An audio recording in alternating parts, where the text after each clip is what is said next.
I can't understand why a country and a city like London, one of the richest cities in Europe and if not the world. Malaysia itu fun fact-nya itu yang menurut gua itu paling kerasa itu daerah tempat wisata. Di sana itu gak ada satupun pungli. To happen. Money, you money. Ah, no money. You ada yo money. Jadi guys, kami sekarang kan main jet ski di Sido Safari Samosir. Jadi ada komplotan, aku nggak tahu ini siapa. Jadi langsung kepotong minum.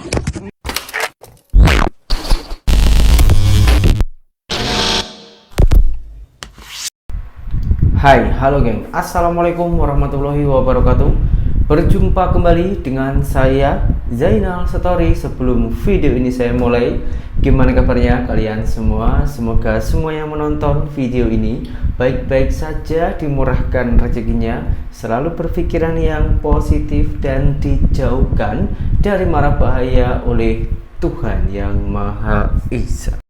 Sebuah negara apabila didatangi oleh turis dari luar negara tentunya pasti sangat-sangat begitu bangga, karena dengan adanya turis-turis tersebut membantu mengembangkan budaya dan juga kuliner-kuliner negara yang didatangi, yang bermakna sangat menguntungkan. Jadi yang sepatutnya turis-turis tersebut harus kita hargai apabila datang ke negara kita masing-masing. Di video kali ini saya akan memberikan informasi ataupun sebuah kejadian turis yang berada di Malaysia dan juga turis yang berada di Indonesia. Sebelum video ini saya mulai, disclaimer dulu. Video ini bukan berarti untuk membandingkan lalu menjatuhkan ataupun juga menjelek-jelekkan satu negara, akan tetapi video ini boleh kita menjadikan pelajaran yang pada intinya yang baik kita ambil, kita kembangkan, yang buruk kita buang, kita rubah, kita tukar menjadi agar lebih baik dan negara boleh berkembang, IQ menjadi tinggi, mentality, kesopanan, adab terus terjaga. Video yang pertama gini, ada Mat Saleh ya. Mat Saleh begitu takjub dengan Malaysia. Konon katanya Malaysia ini lebih kaya daripada London. So I can't understand London bandar terkaya. Mat Saleh persoal kenapa tiada monorail.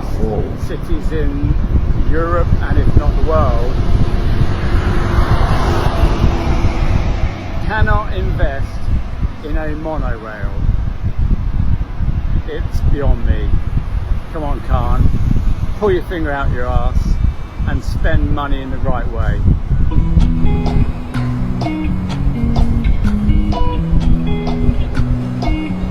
Wow, cantik ya.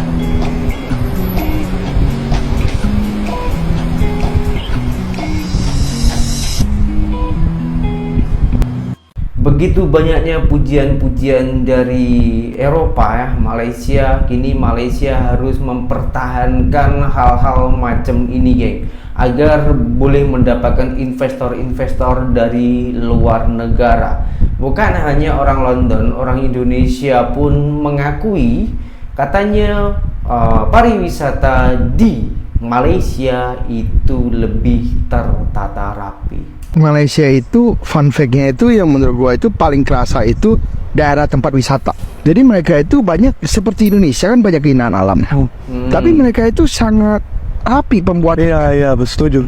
Sangat dikelola dengan sangat baik. Gak ada lah ceritanya pungli. Indonesia juga gak banyak pungli sih. Cuma maksudnya di sana itu gak ada satupun pungli. Jadi kayak lu warga negara asing harganya segini, warga negara lokal segini, udah itu aja. Gak ada tuh kayak tambahan ini tambahan itu, terus masyarakatnya lu lewat minta lagi tuh gak ada. Itu satu. Kedua, bener-bener bagus, mau etnis apapun bagus. Contoh pura Hindu bagus, masjid bagus, dirapihin. Terus wihara wihara juga bagus gitu. Jadi semuanya bagus dan juga biasanya murah. Jadi orang itu tertarik untuk rekreasi di sana. Memang menurut gue Malaysia ini memang menarik untuk dikunjungi. Ramah wisatawan asing banget. Oke, kalau itu memang saya akui geng ya, di Malaysia itu memang macam tak ada yang namanya itu pungli. Pungli itu memang tak ada, geng. Wisatawan di sana itu tak pernah mendapatkan perbedaan harga antara warga asing dan juga warga tempatan di sana. Ini kalau di Indonesia memang ada sebagian macam itu, geng. Banyak video-video yang beredar, turis yang berada di Bali katanya lewat di area situ harus bayar, masuk ke wisatawan sini harus bayar, lepas itu harga barang pun antara orang lokal dengan orang turis, orang asing itu juga dibedakan. Hal macam itu masih ada di Indonesia.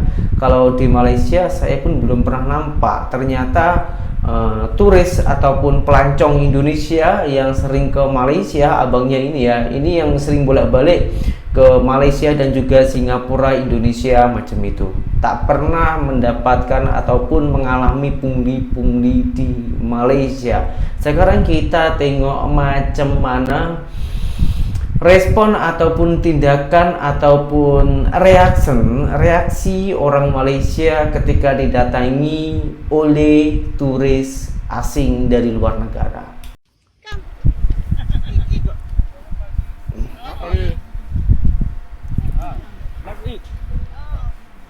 Come here. Nasi goreng.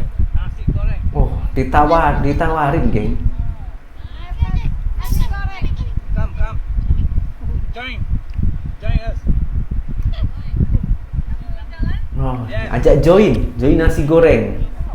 Padu gila.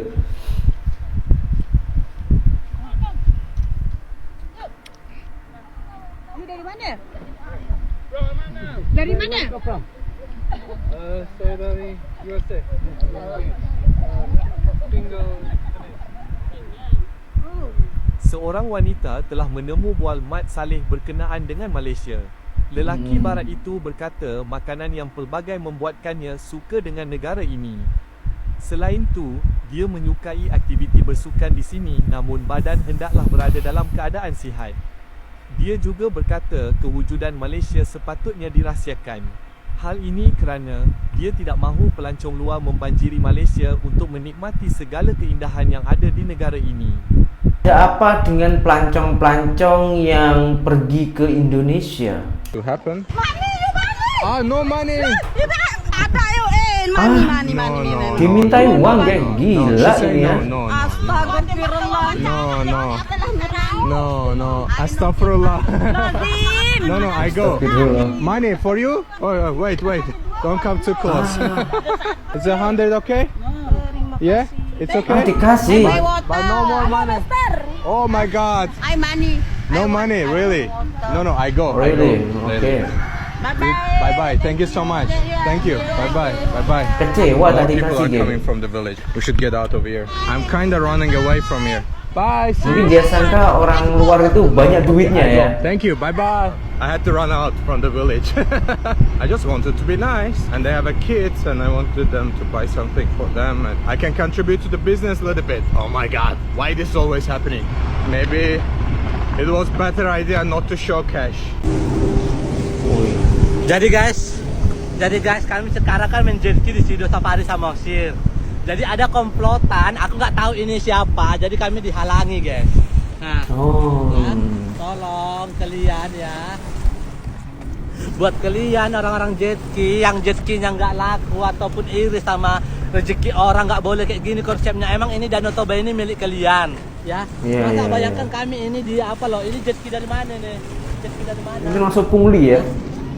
Ya, tolong ya. Nah, nih, tolong. Pandai kalian orangnya ya.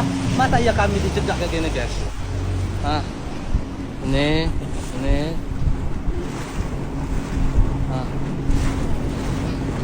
Ini.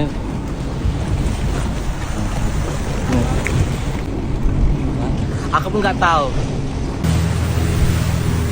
Oh, datangi geng, datangi.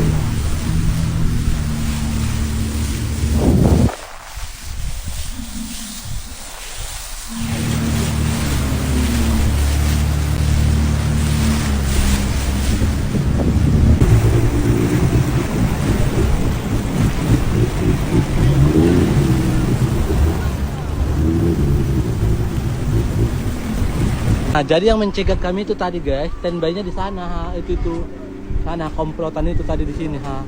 Inilah di sini orang itu standby-nya tadi. Jadi buat kalian yang tahu ini jet ski apa, tolong kalian tag, dan kalau bisa kalian jangan order jet ski di situ, nggak ada sopannya, ya. Kurang asem itu. Kayak gitu ya diajari ownernya ya. Oh, ini yang terjadi tadi ya. Oke.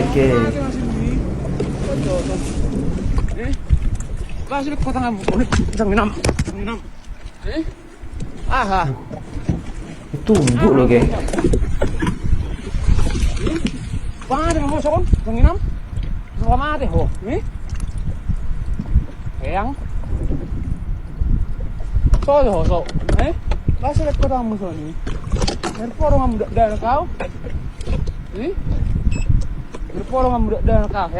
Kan diserap pura, Bos.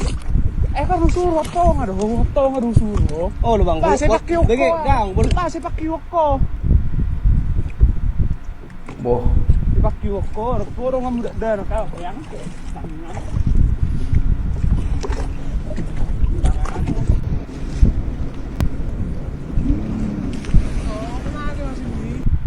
Jujur ya woi, aku mungkin kalian juga yang nonton video ini nggak tahu inti atau akar dari permasalahannya, sebab musababnya apa. Tapi terlepas siapa yang salah siapa yang benar ya, untuk menjadi pemicu pertikaian dan pemukulan tadi, kalau aku sebagai si korban sama kayak abang tadi dipukuli sama Wak Labu itu, sampai mampus pun aku nggak mau damai, udah. Wah. Ya, walaupun aku salah, Janganlah. misalnya ya aku salah atau abang itu tadi salah, tapi kok namanya udah main tangan dan main pukul, nggak bisa, tetap dia yang salah. Udah pas abang tadi nggak melawan, yang penting direkam, laporkan ke polisi bang. Jadikan Mantap. barang bukti. Tak ada Betul. kata-kata damai, nggak ada. Aku udah muak kali, udah cukup dari 2024 ke sana ke bawah sana. Setiap kejadian kayak gini, surat permohonan damai, permintaan maaf, bla bla bla bla. Pret. Sekarang nggak ada kata damai, nggak ada kata damai. Udah lapor, masukkan biar gol. Udah cukup, selesai, singkat, padat, akurat, tajam dan terpercaya. Bye. Sudah dengar kasus pemukulan pelatih jet ski di Danau Toba berujung petaka? Ini ceritanya, mari kita bahas. Lagi heboh kasus pemukulan viral yang terjadi di Danau Toba pada tanggal 6 Januari 2025 sekitar pukul 9.28 waktu Indonesia Barat. Kasus pemukulan ini dilakukan oleh Jepri Rumahorko, seorang kapten jet ski pelontar dari Tuk Tuk Jet Ski, terhadap Malum Sinaga dengan profesi yang sama sebagai kapten jet ski pelontar dari Sidu Safari Samosir, yang diduga motif pemukulannya karena adanya persaingan usaha ya. Saat ini kasus tersebut sudah ditangani oleh pihak Polres Samosir dan pelaku sudah ditetapkan menjadi tersangka. Peristiwa ini menjadi tamparan buat Indonesia yang sedang berjuang melakukan promosi wisata ke dunia internasional. Salah satunya Danau Toba ini ya. Sebelumnya perselisihan seperti ini sudah pernah terjadi, kaitan rebutan lahan untuk bermain jet ski. Jadi tolonglah dipahami, Danau Toba ini milik bersama, milik semua orang yang ingin menikmati pemandangan di sana. Tidak ada kapling-kaplingan. Siapapun masyarakat yang mengelola pariwisata di Danau Toba, tolonglah, kalau mau bersaing sehatlah. Jangan berperang di tempat kalian mencari nafkah. Buat Danau Toba memang layak untuk dikunjungi. Kemudian, mari belajar dari daerah lain seperti Bali dan Jogja. Teruslah memperbaiki diri dan lakukan banyak hal yang baik agar investasi besar pemerintah menjadikan Danau Toba salah satu destinasi prioritas kelas dunia. Nggak sia-sia loh. Berharap ini menjadi yang terakhir. Masyarakat itu membutuhkan kenyamanan dalam menikmati objek wisata yang ada di Indonesia. Bukan malah disajikan intimidasi atau layanan yang tidak prima ya. Wisatawan mengenal Indonesia karena keramahan warganya, budayanya yang unik, dan keindahan alamnya. Jadi, mari kita viralkan Danau Toba dengan berita positif agar wisatawan berlomba-lomba datang dan menikmati alam Danau Toba. dan akan ada selalu kisah menarik untuk diceritakan dari Danau Toba. Terima kasih. Dari sini kita tengok perbedaan mentality rakyat Indonesia dan juga Malaysia itu beda jauh, geng ya, bagaikan langit dan bumi ya. Kalau di Malaysia itu lebih memuliakan warga-warga asing yang tengah berkunjung ataupun turis yang tengah berkunjung ke tempat wisata Malaysia. Bahkan sempat ada pikiran turis tersebut itu ini harus disembunyikan agar tak nampak dengan turis-turis yang lain. Unik ya, karena kenapa? Karena begitu bagusnya, begitu simpelnya dan begitu nyamannya pelayanan wisatawan Malaysia beserta mentality warganya di Malaysia. Nah, sementara kita tengok di negara kita sendiri di Indonesia, orang Indonesia sama-sama orang Indonesia pun sampai berebut wilayah untuk mencari nafkah ya, macam di jet ski itu sampai bergaduh, sampai tumbuh-tumbuhan, aduh ya deh. Dan seorang ibu-ibunya tadi itu, kalau ada turis itu seakan-akan orang luar itu ya, ataupun masalah itu banyak duit, langsung meminta uang. Nah ini yang menghancurkan promosi wisatawan Indonesia itu hal macam ini, geng. Saya sangat-sangatlah berharap hal macam ini yang terakhir kalinya terjadi di negara saya, Indonesia. Karena saya itu sangatlah sayang dengan negara saya sendiri. Kenapa ini saya post ya, biar orang-orang itu lebih banyak yang tengok dan tahu di mana titik kesalahan kita. Karena kalau ini kita biarkan semakin lama, bukannya Indonesia menuju emas tahun 45, malahan menuju cemas. Takutnya seperti itu. Jadi sebelum ini belum terjadi ya, kita harus sangat-sangatlah menjaga. Kita tak boleh menyalahkan langsung dari segi pemerintahan. Sebetulnya pemerintahan itu memberikan undang-undang itu yang cukup bagus.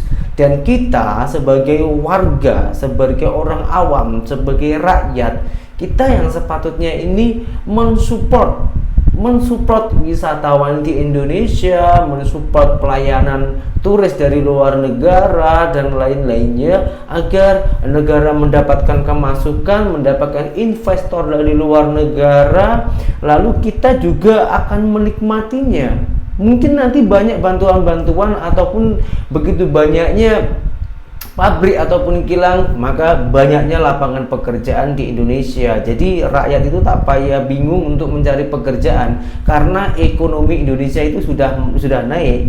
Karena kenaikan itulah, itu pun ada banyaknya investor-investor dari luar negara. Akan tetapi kalau hal-hal macam ini tuh dibiarkan, mentality rakyat Konoha ya, mohon maaf bukan Indonesia ya, Konoha macam ini tuh dibiarkan, semakin lama semakin tumbuh dan turun-temurun sampai ke anak cucu, hanya teringin membesarkan ego, dan karena teringin membesarkan perutnya sendiri, semakin lama semakin hancur negara kita. Percaya tak percaya, itu pandangan saya. Setiap orang itu bolehlah ya kan mempunyai pandangan ataupun pendapat, apalagi Indonesia ini negara demokrasi. Kalau menurut korang itu macam mana, coba tulis di kolom komentar. Dan berjumpa kembali di video saya yang berikutnya. Assalamualaikum warahmatullahi wabarakatuh. Bye bye.